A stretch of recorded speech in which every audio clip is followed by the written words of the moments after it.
I had excuse me, a reading picked out, and the book from which I picked it is at home, so we're improvising. This is not on topic, but it did resonate with me. So here we go.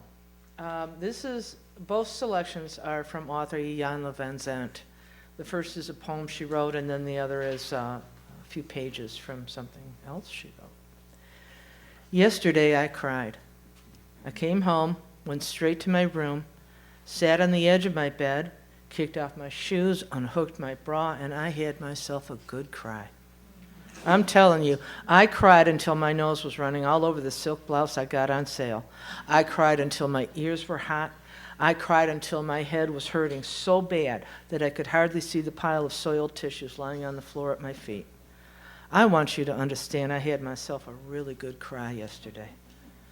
Yesterday I cried for all the days that I was too busy or too tired or too mad to cry. I cried for all the days and all the ways and all the times I had dishonored, disrespected, and disconnected myself from myself, only to have it reflected back to me in the ways others did to me, the same things I'd already done to myself. I cried for all the things I'd given, only to have them stolen, for all the things I'd asked for that had yet to show up, for all the things I had accomplished, only to give them away to people and circumstances which left me feeling empty and battered and plain old used. I cried because there really does come a time when the only thing left for you to do is cry. Yesterday, I cried. I cried because little boys get left by their daddies, and little girls get forgotten by their mommies, and daddies don't know what to do, so they leave, and mommies get left, so they get mad. I cried because I had a little boy, and because I was a little girl, and because I was a mommy who didn't know what to do, and because I wanted my daddy to be there so badly until I ached. Yesterday I cried. I cried because I hurt. I cried because I was hurt. I cried because hurt has no place to go except deeper into the pain that caused it in the first place. And when it gets there, the hurt wakes you up. I cried because it was too late. I cried because it was time. I cried because my soul knew that I didn't know, that my soul knew everything I needed to know. I cried a soulful cry yesterday, and it felt so good. It felt so very, very bad. In the midst of my crying, I felt my freedom coming, because yesterday I cried with an agenda.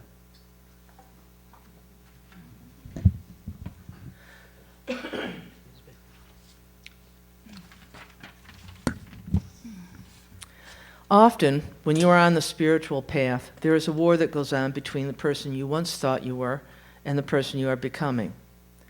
Some call it thought patterns, others call it a habit. My experience was that there were two distinct personalities needing to be integrated. I discovered that the older you are, the more difficult it is to accomplish a smooth integration. The old you, the one who helped you survive, the one who was there, that was there for you in the rough times, is going to fight to stay alive. The old you knows your secrets and your history. The old you knows your defense mechanisms, what you will do when your buttons get pushed, and exactly where your weaknesses lie. The old you knows what works for you and is terrified by the thought of trying something new. The old you is comfortable with the way things were and are. The old you wants to stay in control. The old you has home court advantage. The new you, the spiritually conscious, spiritually grounded you, is fumbling around trying to figure out what works now. It is the part of you that has yet to be proven. You may believe strongly, you may want deeply to change and for your newfound identity to emerge, but the new you is not quite sure how it will work. It is there in that glimmer of doubt that the old you goes to work. It nags at you. It challenges you. It is called self-doubt and lame excuses. It looks like not having time to pray, to meditate, and not being able to figure out how praying and meditating are going to put food on the table. The new you views problems as challenges, knowing that with every problem comes the solution, the escape, the way out.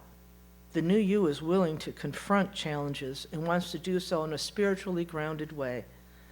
When, however, the new you is backed up to a wall, it will, out of habit, borrow from the old you.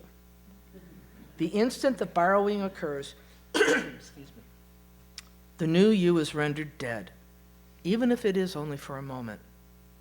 The challenge is that when the new you is brought back into focus, there's probably a pile of old you crap that needs to be cleaned up. I learned the hard way that you must be disciplined, vigilant, and obedient about the practices that will build your spiritual muscle and put the old you to rest.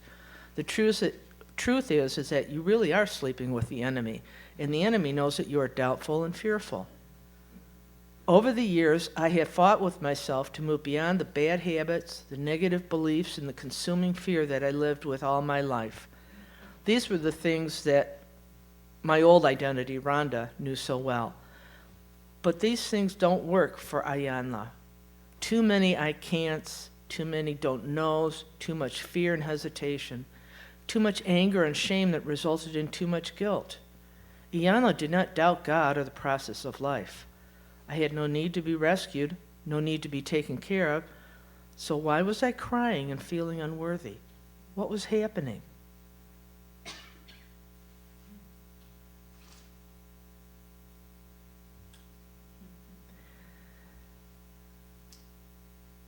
I hadn't even scratched the surface of my process. It was truth-telling time, and I was more than willing. Cleanse, I thought. Cleanse and get clear. Get clear and grow. I was somewhere else in my mind when my husband knocked at the door. Are you okay in there? He was used to me now and knew better than to open the door when I was processing. To put him at ease and to remind myself, I responded, I'm blessed. Even when it seems that your life is falling apart, there is divine restoration going on. Which was why this was so very, very hard. Something had happened along the way. Things no longer felt good. Things were being said that made me very uneasy. The truth is, excuse me.